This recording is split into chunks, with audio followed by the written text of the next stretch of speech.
Hi hello నమస్తే welcome to విజయ మా ఊరు ఆడియో బుక్స్ ఛానల్. నేను విజయలక్ష్మిని.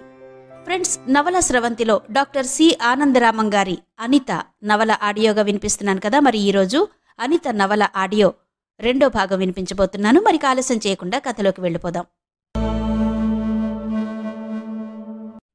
ఇంటి ముందు కారు ఆగింది. కారులో నుంచి దేవలోకం నుంచి దిగి వచ్చిన అప్సరసల అనిత దిగి నిలబడింది.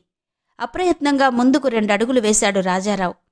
అనిత ముఖంలో వికాసం శారదమ్మకు ఆశ్చర్యం కలిగించినా సంతృప్తిని ఇచ్చింది. అనిత శారదమ్మ దగ్గరకొచ్చి పాదాలకు నమస్కారం చేసింది. అనిత రూపురేఖలకే మురిసిపోతున్న శారదమ్మ ఈ చర్యతో మరింత పొంగిపోయింది. అనితను ఆశీర్వదించి లేవనెత్తింది. "నువ్వు రాలేదని అనుకుంటున్నావు" అంది. "రాకుండా ఎలా ఉంటాను? మిమ్మల్ని అందర్నీ ఎప్పుడెప్పుడు చూద్దామా అని ఆరాటపడుతున్నాను." ఈ మాటలు అనిత ప్రత్యేకం రాజారావును చూస్తూ అంది. రాజారావు కళ్ళు మెరిశాయి. చిరునవ్వులో గర్వరేఖ తొంగి చూసింది. అనిత అందర్నీ, సుశీలను, కన్నను పేరు పేరున పలకరించింది. "వదినా, నువ్వు వచ్చినందుకు నాకు చాలా చాలా సంతోషంగా ఉంది" మనసారా అంది సుశీల. "బావకు మాత్రం కాస్త కష్టంగా ఉన్నట్టుంది" రాజారావు వంక కొంటెగా చూస్తూ అంది అనిత. "లేదు లేదు, నాకు సంతోషంగానే ఉంది. బంధువులింటికొస్తే ఆదరించగలిగే సంస్కారం నాకు లేకపోలేదు." రాజారావు గంభీరంగా అనడానికి ప్రయత్నించినా అతను ఆ మాటలు ఉప్పొంగే సంతోషంతో అన్నాడని అతని కళ్ళు చెప్పకనే చెబుతున్నాయి. "నువ్వు కారులో వచ్చావా?" కుతూహలంగా అడిగింది కమల. "అవును, కారులోనే రావాల్సొచ్చింది. ఏం చెయ్యను? రాణితో ట్రైన్ ప్రయాణం చాలా ఇబ్బంది." "రాణి ఎవరు?" శారదమ్మ ఆశ్చర్యంగా అడిగింది. రాజారావు, సుశీల కుతూహలంగా చూశారు.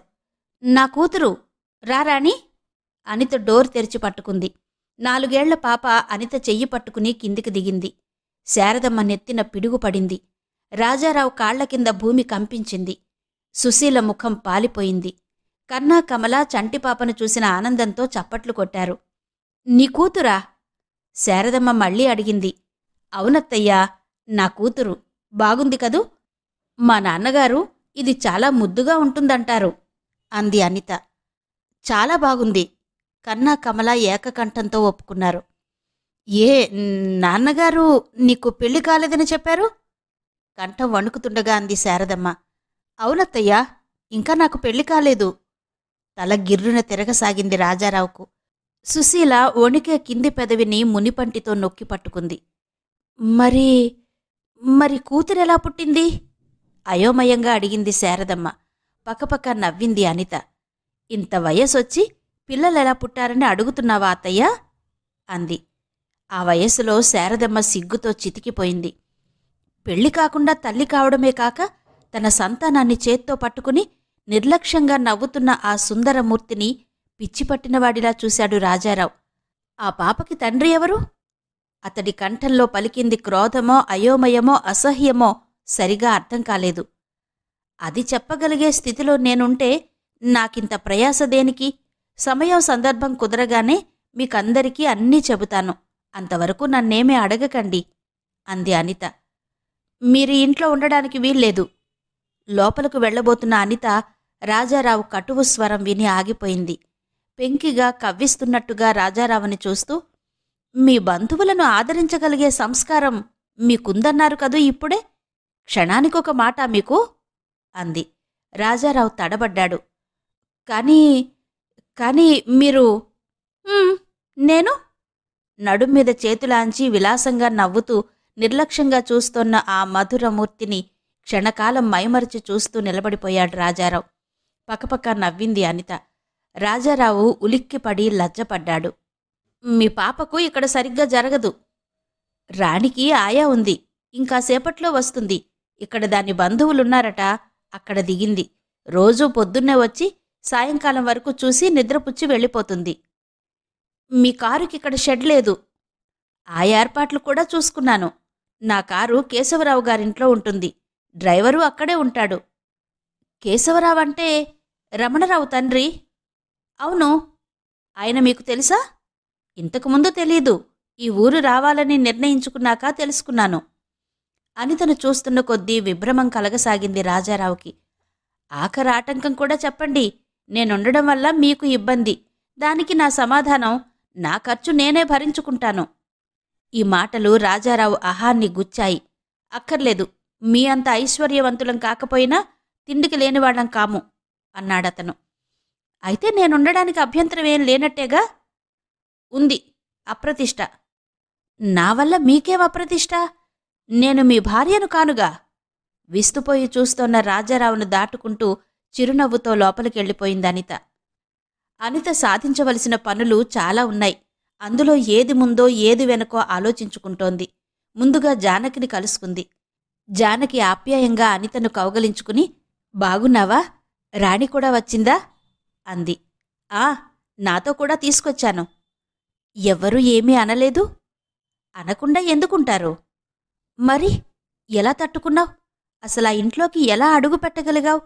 రాజారావు అన్నయ్య, మీ రాజారావు అన్నయ్య నన్ను సకల మర్యాదలతో ఆహ్వానించాడు.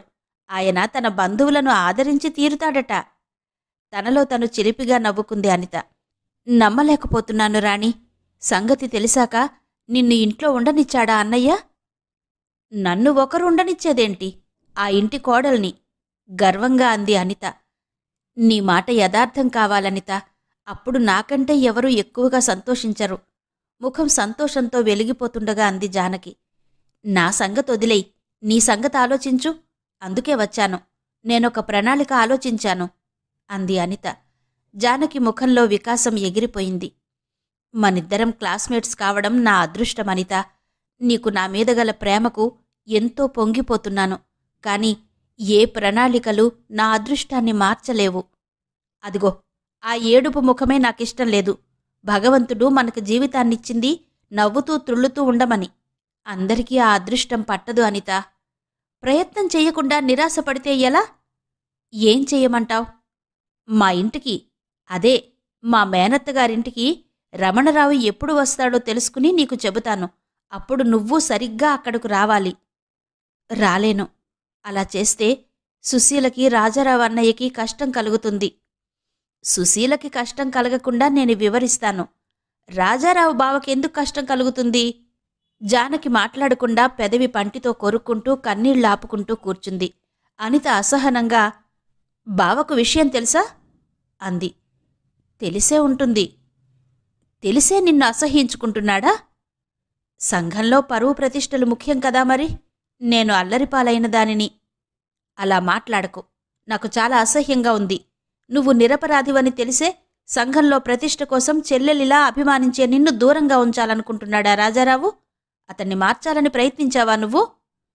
లేదు, అన్నయ్య మనసు కష్టపెట్టలేను.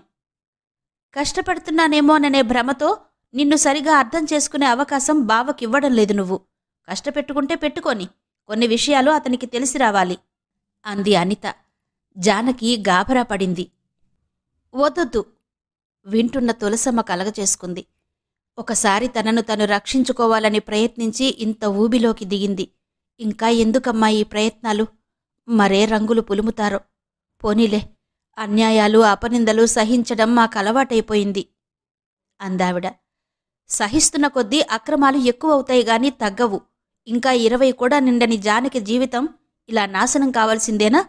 ఏం జానకి, నువ్వు నా మాట వింటావా లేదా? నేను వెళ్ళిపోనా? వింటాను. కానీ నా కారణంగా సుశీలకు రాజారావన్నయ్యకు ఏ ఇబ్బంది రానియ్యకూడదు అంది జానకి. అలాగే, కాని బావకు నీ స్థితి అర్థమయ్యేలా నువ్వు వివరించి చెప్పు. మరీ అంత మూర్ఖుడు కానే కాడు. మా అన్నయ్య మూర్ఖుడు కానే కాదు రోషంగా అంది జానకి. పకపక నవ్వింది అనిత. ఇంత అభిమానం గుండెల్లో దాచుకుని ప్రయోజనం లేదు. కార్యాచరణలో చూపించు. సుశీలను కాపాడాలని లేదా నీకు? చివరి మాటతో జానకి ఆలోచనలో పడింది. సరే, నువ్వెలా చెబితే అలా వింటాను. అనిత ఉత్సాహంతో తులసమ్మ దగ్గర సెలవు తీసుకుని లేచింది. స్కూటర్ మీద ఇంటికి వెళుతున్నాడు రాజారావు. బావా అని పిలిచింది. రాజారావు ఆగిపోయాడు. ఎక్కడ్నించొస్తున్నావు? జానకి దగ్గర్నుంచి. జానకి నీకు తెలుసా? తెలుసు. మేమిద్దరం మద్రాసులో బీఎస్సీ చదువుకున్నాం.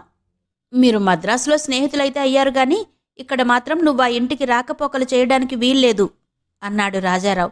ఎందుకు బావా? అమాయకంగా అడిగింది. నీకు తెలిసే ఉండాలిగా. నాకు తెలిసినంతవరకు జానకి దగ్గరికెళ్లడం ఏ విధంగానూ లజ్జపడవలసిన కార్యం కాదే.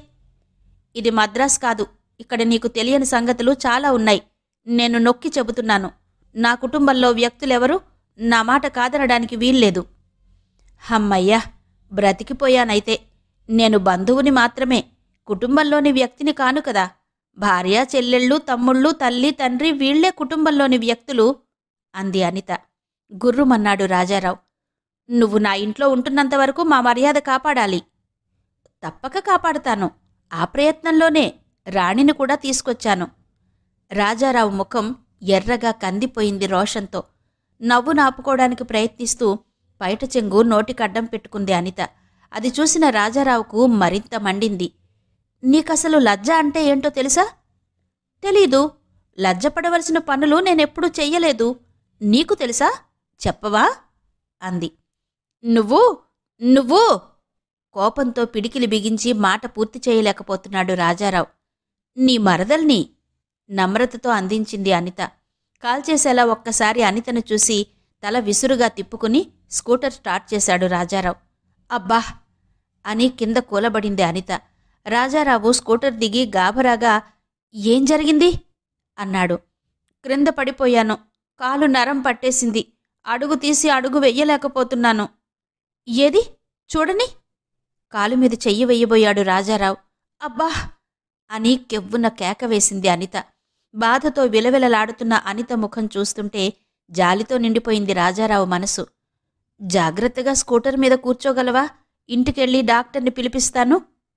ఎందుకు బావా, నీకనవసరపు శ్రమ? ఇందులో శ్రమేముంది? లేముందు. వద్దులే, నువ్వెళ్ళు. నా పాట్లు నేను పడతాను. లేవలేకుండా ఉన్నాను. జాలిగా రాజారావును చూస్తూ అంది అనిత.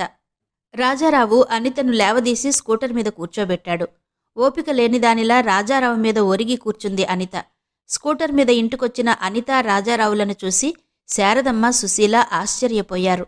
ఆ ఆశ్చర్యాన్ని గమనించిన రాజారావు సిగ్గుపడుతూ సంజాయిషి ఇచ్చుకుంటున్నట్టుగా, అనితకు పెద్ద దెబ్బ తగిలిందమ్మా, నడవలేకపోతోంది, అందుకే అని ఏదో చెప్పబోతుండగానే అనిత చెంగున గెంతి, అన్ని వట్టిది అత్తయ్యా, కొద్దిగా కాలు జారింది అంతే. నేను వద్దు మొర్రో అంటున్నా బావే నన్ను లేవదీసి స్కూటర్ మీద కూర్చోబెట్టుకుని తీసుకొచ్చాడు. పాపం, నన్ను తన స్కూటర్ మీద తీసుకురావాలని సరదా పడ్డాడు కాబోలు అంది. రాజారావు విస్తుపోయి చూశాడు. నువ్వు ఎంతకైనా తగినదానివి అన్నాడు కసిగా. అయ్యో బావా, పాపం నీకు నన్ను గురించేమీ తెలీదు కదా అంది అనిత. రాజారావు మీద జాలి ప్రకటించింది కొంటె నవ్వుతో అనిత. రాణితో సహా అనిత దిగగానే ఒక్కసారిగా శారదమ్మ ఆశలన్నీ నేలమట్టమైపోయాయి. ఎవరినైనా అభిమానించడమే గాని ద్వేషించడం తెలియని సత్యకాలపు మనిషావిడ. పెళ్లి కాకుండానే కూతుర్ని కని నిర్లక్ష్యంగా నిలబడిన అనితను చూసి కంగారు పడిందేగాని ద్వేషించలేకపోయింది. రాజారావు అనితను వీధిలో నుంచే వెళ్లగొడతాడని భయపడింది. విచిత్రంగా అనిత తమ ఇంట్లో స్థానం సంపాదించడంతో మరింత విస్తుపోయింది. బామ్మా అంటూ దగ్గరకొచ్చిన పసిపాపను చేదరించుకోగలిగే కాఠిన్యం శారదమ్మలో లేకపోయింది. క్షణాలలో రాణి శారదమ్మ దగ్గర చనువైపోయింది. అనిత రాణికోసం కుదిర్చిన ఆయా లక్ష్మమ్మ ఇంటి పనులన్నీ చక్కబెడుతుంటే శారదమ్మ రాణితో కబుర్లు చెప్పుకుంటోంది.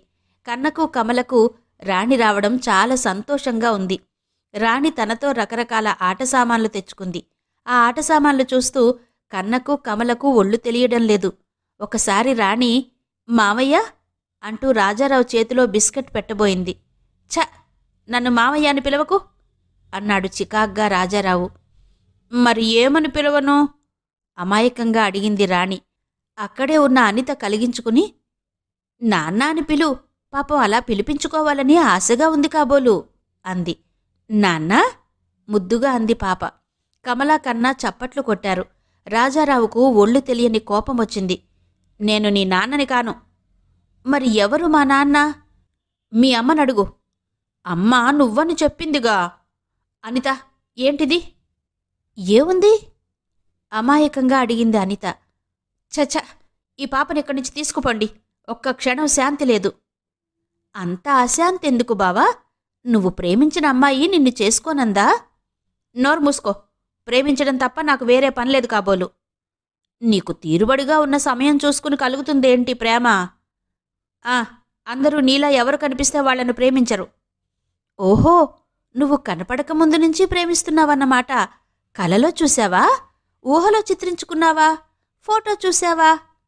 అనిత, మాటలు జాగ్రత్తగా రాని. అతి జాగ్రత్తగా నీ మనసులో నిజాల్ని తాకేలా మాట్లాడుతున్నాను. అందుకే నీకింత కోపం వస్తోంది కదూ బావా? నువ్వు నువ్వు నీ మరదల్ని రోషంతో పళ్ళు కొరుకుతూ తడుముకుంటున్న రాజారావుకు నమ్రతతో అందించింది అనిత. విసురుగా లేవబోయిన రాజారావు కాలికి తగిలి రాణి క్రిందపడి ఏడుపు మొదలుపెట్టింది. రాజారావు గాభరాగా రాణిని లేవనెత్తి ఎత్తుకుని బుజ్జగించి అతి కష్టం మీద ఓదార్చాడు. ఎంతోసేపటికి రాణి ఏడుపు మాని కళ్ళు తుడుచుకుంది. రాణిని దింపి, ఓ సుశీలా, త్వరగా తయారవ్వు, ఇవాళ 3 గంటలకు రమణారావు గారు వస్తున్నారు అని చెప్పి వెళ్ళిపోయాడు రాజారావు. రమణరావు పేరు వింటూనే అనిత కళ్ళు మండాయి. సుశీల కళ్ళు చేదరించుకున్నాయి. వదినా, నీకున్న ధైర్యంలో 10వ వంతు నాకుంటే ఎంత బాగుండును. ఈ పీడ వదిలించుకునేదాన్ని. అనిత భుజం మీద చెయ్యి వేసి దిగాలుగా అంది సుశీల. అనిత ముఖం ఉత్సాహంతో వెలిగిపోయింది. తన భుజం మీది సుశీల చెయ్యి ఆప్యాయంగా నొక్కుతూ, అంటే రమణరావు మీద నీకేమీ ప్రేమ లేదా? అంది. ప్రేమ పాడా, వాడంటే నాకు అసహ్యం. మరి ఆ మాట మీ అన్నయ్యతో ఎందుకు చెప్పకూడదు? అమ్మో, అన్నయ్యంటే నాకు చాలా భయం. అంత చండశాసనుడా మీ అన్నయ్య?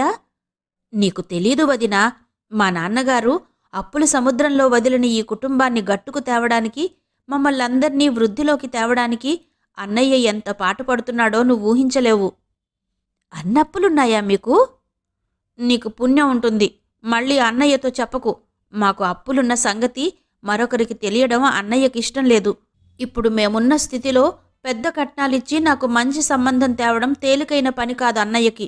అందుకే రమణరావు తనంతట తను నన్ను ఇష్టపడుతున్నందుకు ఆనందిస్తున్నాడు. నేను గట్టిగా కాదంటే బలవంత పెట్టడు, కాని బాధపడతాడు. మీ అన్నయ్య బాధపడతాడని నీకిష్టం లేని పెళ్లి చేసుకుని జీవితాంతం బాధపడతావా? ఏం చేయమంటావు మరి? మీ అన్నయ్యతో స్పష్టంగా ఇష్టం లేదని చెప్పక్కర్లేదు. నేను చెప్పినట్టు చెయ్యి. రమణరావు పరుగెత్తి పారిపోతాడు. అంత తేలిక కాదులే. మొహం మీద ఉమ్మేసినా తుడుచుకుని నవ్వే రకం. నీకెందుకు? నా మాట విను. అన్నయ్యకు ఎదురు తిరగక్కర్లేకుండా ఆ రమణరావును తప్పించుకునే ఉపాయం ఏదైనా సరే తప్పకుండా వింటాను అంది సుశీల. రైట్, నువ్వందంగా అలంకరించుకో. ఛ, వాడి దగ్గరకు వెళ్లడమే మంటగా ఉంటే అలంకారాలొకటా? అంది సుశీల. అది కాదు, అలంకరించుకో. నువ్వు వ్యతిరేకిస్తున్నట్టు మీ అన్నయ్యకు తెలియకూడదు. ఆ రమణరావుతోనే చెప్పిస్తాను మీ సుశీల నాకొద్దని. సుశీల ఆశ్చర్యంగా చూసింది ఆ మాటలకు.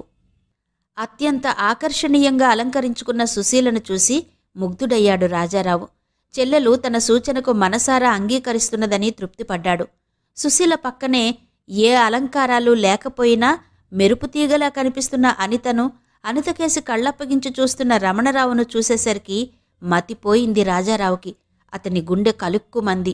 తీవ్రంగా ఆలోచించి ఒక నిర్ణయానికొచ్చేశాడు. అనిత, మీ రైతులు సరిగా శిస్తులు చెల్లించకుండా ఇబ్బందులు పెడుతున్నారని అన్నావు కదూ, ఆ వ్యవహారాలు చూసుకుందాం, వస్తావా? అన్నాడు. అనిత వెంటనే లేచింది. పద. గడప దాటగానే అనిత పేచీ మొదలుపెట్టింది. నేను నడవలేను, మా కారులో వస్తావా? నీ స్కూటర్ మీద తీసుకెళ్తావా? అనిత కారులో వెళ్లడానికి రాజారావుకు అభిమానం అడ్డొచ్చింది. నా స్కూటర్ మీదే వెళ్దాంలే అన్నాడు. స్కూటర్ బయలుదేరాక రాజారావు మీదికి వంగి, పాపం, నన్ను నీ స్కూటర్ మీద తిప్పాలని నీకంత ముచ్చటగా ఉందా? అంది పెంకిగా. రాజారావు గుర్రుమని, కాసేపు మాట్లాడకుండా కూర్చోండి, ఏ పొలానికి తీసుకెళ్ళమంటారో చెప్పండి అన్నాడు. ముందా బహువచనం మానండి, తర్వాత ఏదైనా పార్కుకి నడపండి అంది అనిత. పిచ్చి వేషాలు వెయ్యకు అన్నాడు రాజారావు. నువ్వు నన్ను బయలుదేరదీసింది మా పొలాల కోసం కాదని నాకు తెలుసు. కాదని ఒట్టు పెట్టుకుని చెప్పు అంది అనిత. క్షణకాలం రాజారావు మాట్లాడలేకపోయాడు. పార్కుల వెంట తిరగడానికి మాత్రం అస్సలు కాదు అన్నాడు. మరి దేనికో? నీ బారి నుండి ఆ రమణరావును తప్పించడానికి. పకపక నవ్వింది అనిత. ఎందుకు నవ్వుతున్నావు? ఇలా స్కూటర్ వెనుక కూర్చుని నీతో మాట్లాడలేనుగాని నన్నెక్కడైనా అందమైన చోటికి తీసుకెళ్ళు. మీకు గులాబీ తోట ఉందటగా, అక్కడికి తీసుకెళ్ళు. నాకు పనిలేదా? పని ఉన్నా కొన్ని సందర్భాల్లో మానుకోవాలి. మీ చెల్లెలి క్షేమం నిజంగా కోరేవాడివైతే తీసుకెళ్ళు. దానికి మా చెల్లెలి క్షేమానికి ఏంటి సంబంధం? నేను స్కూటర్ మీద కూర్చుని అరవలేను బాబూ. రాజారావు నిర్లక్ష్యంగా ఉండాలని నటించినా అతనికి సాధ్యం కాలేదు. తమ గులాబీ తోటలోకి తీసుకెళ్ళి చెప్పు అన్నాడు కూర్చుని. అనిత గులాబీలను చూస్తూ, అబ్బా, ఎన్ని రకాల గులాబీలను తెప్పించారు, తోట చాలా అందంగా ఉంది అంది. ఏదో చెప్తానన్నావు, త్వరగా చెప్పు విసుగ్గా అన్నాడు రాజారావు. నాకు దాహం వేస్తోంది అంది అనిత. ఇంటికెళ్ళాక మంచినీళ్లు తాగుదువుగాని. ఈలోగా దాహంతో నాకు ప్రాణం పోతుంది బాబూ, నీకు స్త్రీహత్య పాతకం చుట్టుకుంటుంది. అబ్బబ్బా! విసుక్కుంటూ లేచిన రాజారావును పచ్చగడ్డి మీద సగం ఒరిగి కొంటిగా చూస్తూ, బావా, కొబ్బరి నీళ్లు తెచ్చిపెట్టు అంది అనిత. అనిత వంక కొరకొరా చూసి వెళ్ళి కొబ్బరి బొండం కొట్టించి నీళ్లు గ్లాసులో పోసి తెచ్చిపెట్టాడు. నువ్వు చాలా మంచివాడివి బావా. రాజారావు తెచ్చిన నీళ్లు తాగేసి చెప్పింది అనిత. ఏదో చెప్తానన్నావు? ఈ అందమైన సాయంకాలం ఇంత అందమైన తోటలో అంతకన్నా అందంగా ఉన్న నీ ఎదురుగా కూర్చుని ఈ సమయాన్ని పిచ్చి కబుర్లతో పాడు చేయమంటావా అంది అనిత. అనిత, ఎవరనుకుంటున్నావు నన్ను? అది తెలుసుకోవాలనేగా ఇక్కడికొచ్చాను నేను. ఏంటి? స్కూటర్ మీద ఎక్కించుకుని ఈ ఏకాంత ప్రదేశానికి తీసుకురావడం నీకు బాగుంది, కానీ మాట్లాడ్డం నాది తప్పొచ్చిందా? రాజారావు ఉద్రేకంగా అనిత 2 చేతులు గట్టిగా పట్టుకుని, వాగుడు కట్టిపెట్టు, ఏదో చెప్తానన్నావు, చెప్పు అన్నాడు. అబ్బబ్బా, చేతులొదులు, ఎవరూ లేరని ఏంటి అత్యాచారం?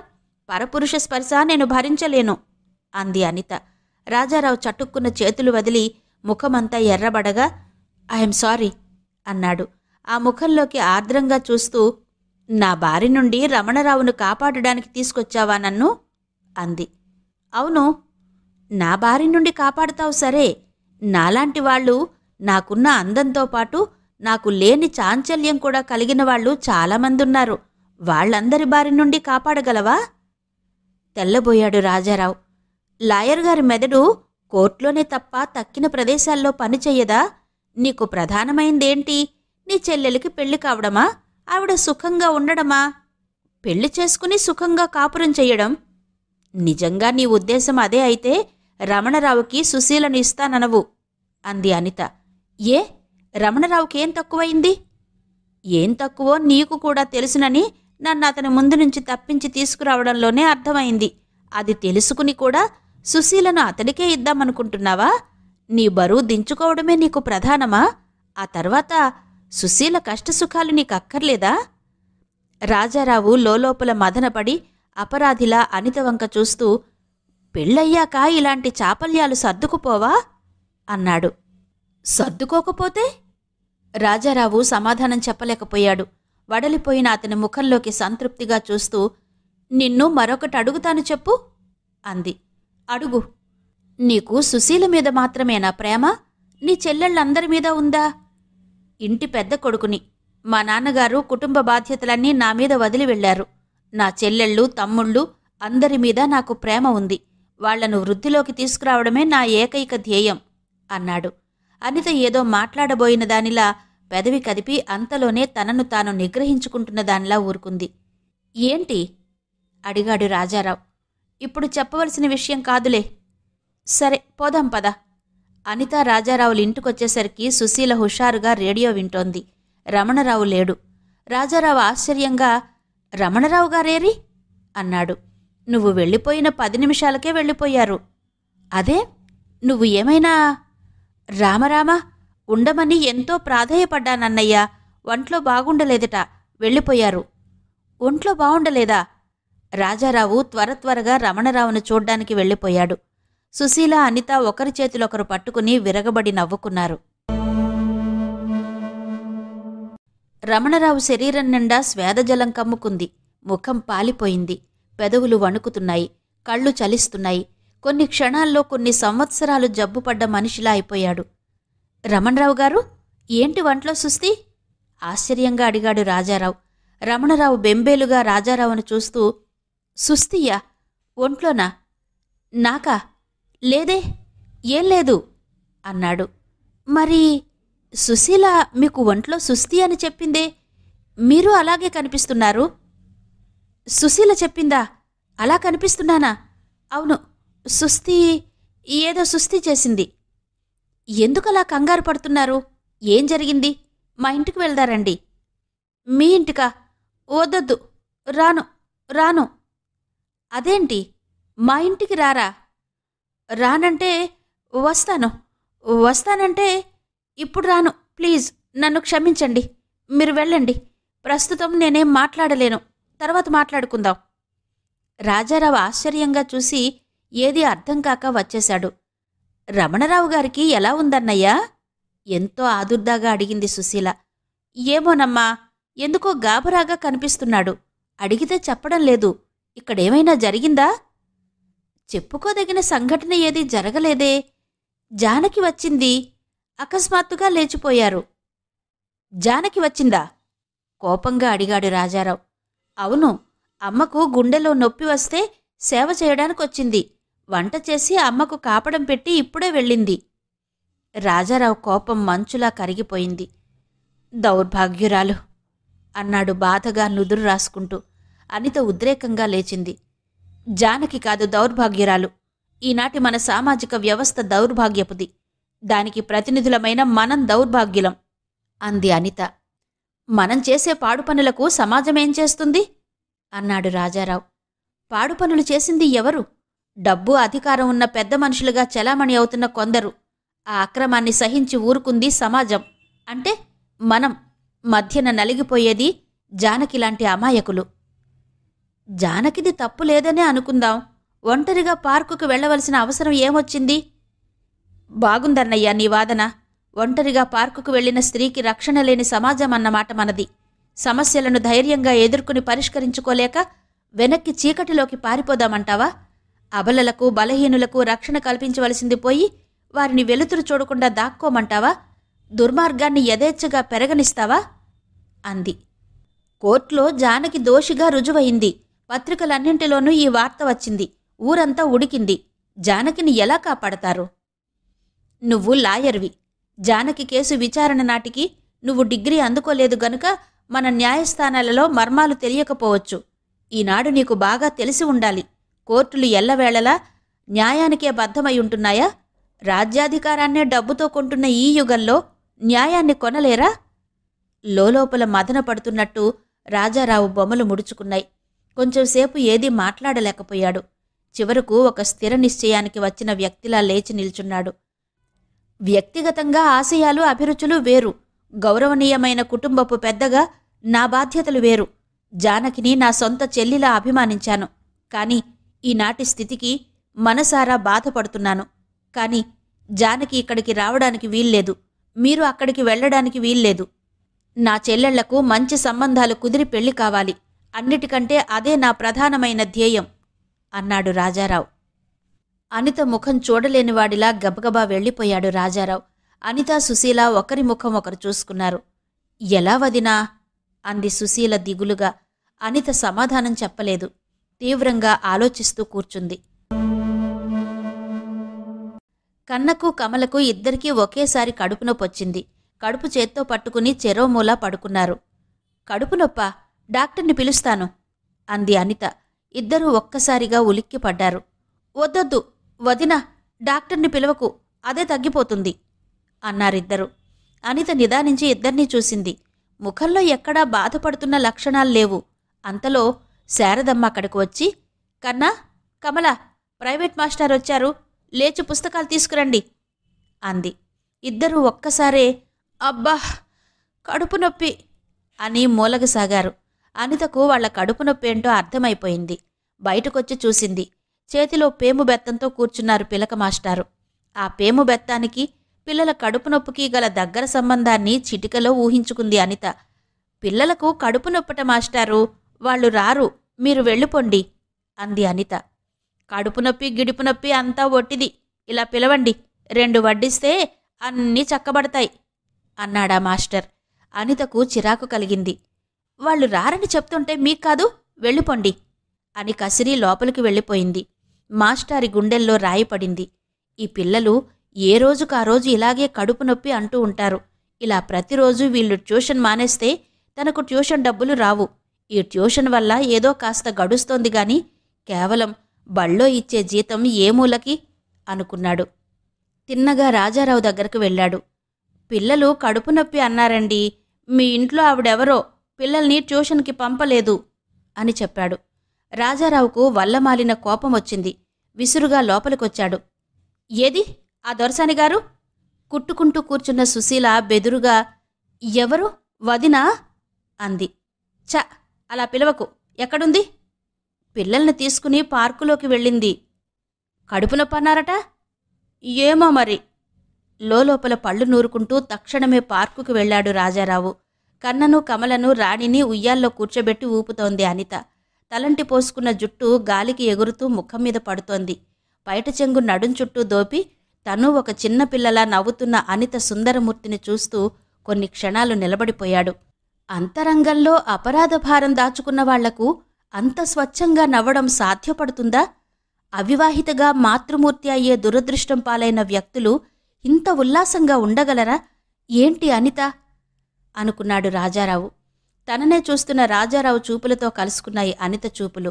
హుషారుగా రాజారావు దగ్గరకొచ్చి, ఏం బావా, నువ్వు చల్లగాలికొచ్చావా అంది. కాదు, చెంపదెబ్బ కొట్టాలనొచ్చాను. కొట్టు తన చెక్కిలి అందించింది. పాలమీగడలా నున్నగా మెరిసిపోయే ఆ చెక్కిలి మీద నుంచి ప్రయత్నపూర్వకంగా చూపులు తిప్పుకున్నాడు రాజారావు. కన్నను, కమలను ట్యూషన్ మాన్పించి పార్కుకి తీసుకొచ్చావా? మా ఇంటి వ్యవహారాల్లో కలిగించుకునే అధికారం నీకెవరిచ్చారు? బొత్తిగా సిగ్గులేదు అన్నాడు. నీ ముందు సిగ్గుపడాలనే ఉంటుంది, కానీ పబ్లిక్ పార్కులో చిన్నపిల్లల ముందు. రాజారావు ముఖం ఎర్రబడింది. కోపంగా కన్నా, కమలా అని గర్జించాడు. ఇద్దరూ వణికిపోతూ వచ్చి నిలబడ్డారు. వాళ్ల వెనకాతల రాణి కూడా వచ్చింది. ముందింటికి పదండి, తర్వాత మీ పని చెప్తాను. ఆ మాస్టారు మంచివాడు కాదు మావయ్య, కొడతారట. కన్నా, కమల గడగడా వణికిపోతుంటే చిరునవ్వుతో అంది రాణి. నేను నీకు మావయ్యను కాదు కసిరాడు రాజు. మరి ఎవరు నువ్వు? రాజారావు సమాధానం చెప్పకుండా నవ్వాపుకుంటున్న అనితను ఎర్రగా చూసి పదండి అన్నాడు గర్జిస్తున్నట్టుగా. కమల క్రింద పడిపోయింది. అనిత చటుక్కున వచ్చి కమల తల తన వళ్ళో పెట్టుకుని ముఖం తుడవసాగింది.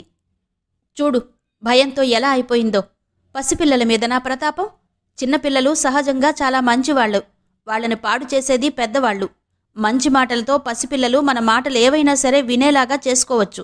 తిట్టి కొట్టి నిష్కారణంగా వాళ్ల మనసు జబ్బు పడేలా చేస్తున్నాం. మనం మానసికంగా వాళ్లకి దూరమవుతున్నాం అంది చిరాకుగా రాజారావును చూస్తూ అనిత. చిరాగ్గా రాజారావును చూస్తూ అంది అనిత. కమల భయపడి క్రింద పడిపోయే వరకు తను కమలనంతగా భయపెడుతున్నానని రాజారావుకు తెలియలేదు. తీరా కమల పడిపోయాక జాలితో పశ్చాత్తాపంతో అతని మనసు నిండిపోయింది. రాజారావు ముందు కొంగి కమలా అని కమల చెయ్యి పట్టుకున్నాడు. చదువుకుంటానన్నయ్య, కొట్టకు అంది కమల వణికిపోతూ. నువ్వు నిజంగా కొడతావనుకుని భయపడిపోయింది.